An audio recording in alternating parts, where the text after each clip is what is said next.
Okay, this is chapter 10, Bronwy, Monday, October 1st, 7:30 a.m. I get ready for the school on Monday the way I always do. Up at 6 so I can run for half an hour, oatmeal with berries and orange juice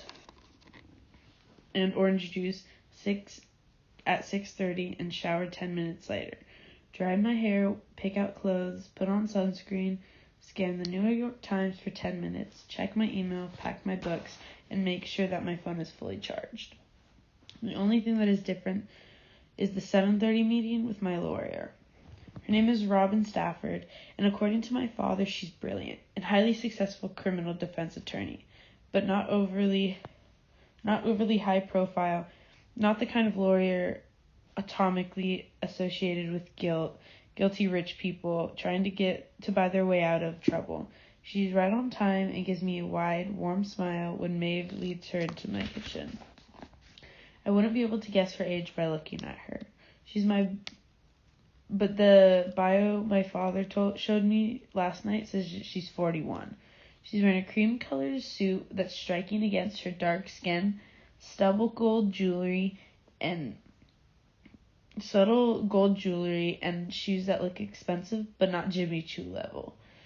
She takes a seat in our kitchen island across from my parents and me. Bronwy, it's a pleasure. Let's talk about what you might expect today and how you should handle school. Sure, because that's my life now. School is something to be handled. She folds her hands in front of her. I'm not sure the police truly believed the four of you planned this together, but I do think they hope the shock of the pressure one of you will give up some useful information. That indicates their evidence is flimsy at best. If none of you point the fingers and the stories lined up, that doesn't have anywhere to take this investigation. It's my belief that we'll ultimately be closed out of this accidental death. I will be immediately the vise that gripping my chest all morning loosened a little. Even though Simon was about to post these awful things about us, there's not a whole Tumblr thing going on. Robin gives us the elegant little shrug. At the end of the day, there's nothing but gossip and trolling. I know you kids take it seriously, but in the legal world, it's meaningless, useless. Hard proof emerges to back it up. The thing that you cannot do is not talk about the case. Certainly not with the police, but not with other school administration either. What if they ask? Tell them you've retained counsel and cannot answer questions without your lawyer present. I try to imagine having a conversation with Principal Gupta. I don't know what the school has heard about this, but me pleading the fifth will be a major red flag. Are you friendly with other kids who were in detention that day? Robin asks. Not exactly. Cooper and I have some classes together, but Bronwy, my mother interrupts me with a chill in her voice. You're friendly enough with Nate Malachy. He showed up here last night for the third time. Robin sits straighter in her chair, and I flush. That was the big topic of discussion last night, that my dad made Nate leave. Dad thought he'd stalked our address in a creepy way, so I had some explaining to do. Why had Nate been there 3 times, Bronwy? Robin asked the polite, interest air. It's no big deal. He gave me a ride home after Simon died, then he stopped by last Friday to hang out for a while, and I don't know what he was doing here last night, since nobody would let me talk to him. It's the hanging out, while your parents aren't home, that disturbs me. My mother starts, but Robin interrupts her. Bronwy, what's the nature of your relationship with Nate? I have no idea. Maybe you could help me analyze it? Is this a part of your retainer? I hardly know him. I hadn't talked to him in years before last week. We're both in this weird situation, and it helps to be around other people who are going through the same thing. I recommend maintaining distance from others. Robin says, I ignore my mother's evil eye in my direction. No need to give the police further ammunition for their theories. Your cell phone and email are examined. They will show recent communication with those 3 students. No, I say truthfully. That's good news. She glares at her watch, a slim gold Rolex, that we can all address now that you're going to go to school on time, which you should. Business as usual. She flashes me with a warm smile again. We'll talk in depth later. Okay. I say goodbye to my parents, not quite able to look at them in the eye, and I call Maeve and I grab the keys from to the Volvo. I spend the whole drive steeling myself for something awful to happen when we get to school. But it's weirdly normal. No police lying and wait for me. Nobody's looking at me any differently than they have ever since the first Tumblr post came out. Still, I'm only paying half attention to Kate and Yukimo's chatter after homeroom. My eyes roaming the hallway. There's only one person I want to talk to, even though it's exactly who I'm supposed to stay away from. Catch you guys later, okay? I murmur and intercept Nate after he ducks into the back stairwell. If he was surprised to see me, he doesn't show it. Brown me. How's the family?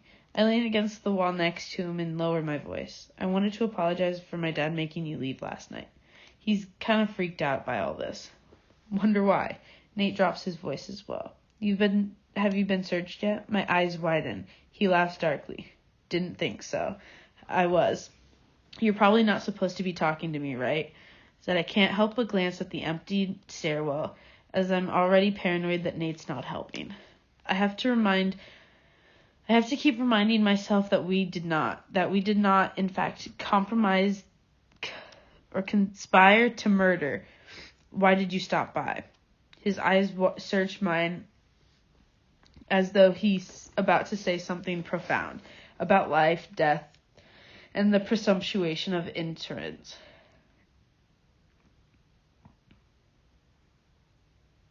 I was going to apologize for stealing Jesus from you. I recoil a little. I have no idea what he's talking about. He's making some kind of religious algorithm. What? In the 4th grade, in the native play at St. Pius, I stole Jesus, and that had to carry a bag wrapped in a blanket. I'm sorry about that. I stare at him for a second, and tension flows out of me, leaving a limp, slightly gritty, and I punch him in the shoulder, startling him so much that he actually laughs. I knew it was you. Why'd you do that? To get a rise out of you. He grins at me for a second. I forget everything except the fact that Nate Macaulay has an adorable smile.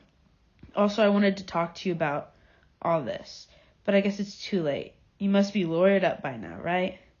His smile disappears. Yes, but I want to talk to you too.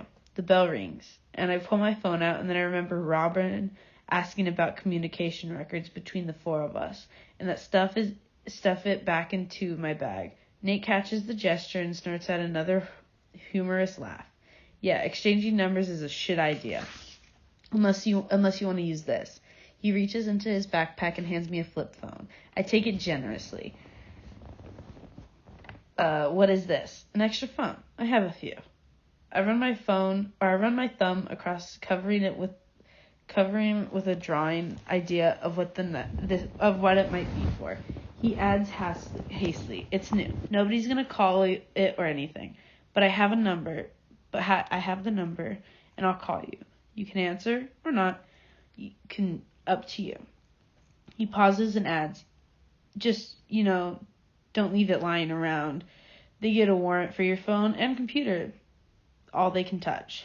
They can't go through your whole house, and I'm pretty sure my expensive lawyer will tell me not to take legal advice from Nate Macaulay, but I probably have to do something about the fact that he's an apparently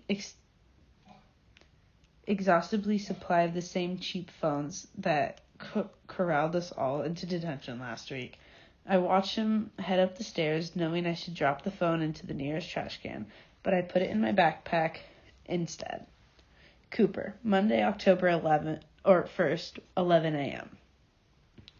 It's almost a relief to be back at school. Better than home, where Pop spent hours ranting about how Simon's a liar and the police are incompetent and the school should be on the hook for this, and lawyers will consume a fortune if we don't.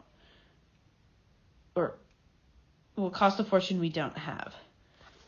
He didn't ask for if any of it was true. We were in a weird limbo now. Everything's different, but all looks the same. Except for Jake, Addie, who are walking around like they want to kill and die. Respectively, Brownie gives me the least convicting smile ever at the hallway. Her lips pressed so right they almost disappear. Nate nowhere in sight. We're all waiting for something to happen, I guess. After gym, something does, but it doesn't have anything to do with me. My friends and I are heading back for the locker room after playing soccer, lagging behind everyone else. And Lewis going on about some new junior girl he had got his eye on. Our gym teacher opens the door and gets a bunch of kids inside when Jake suddenly whirls around and grabs TJ by the shoulder and punches him in the face.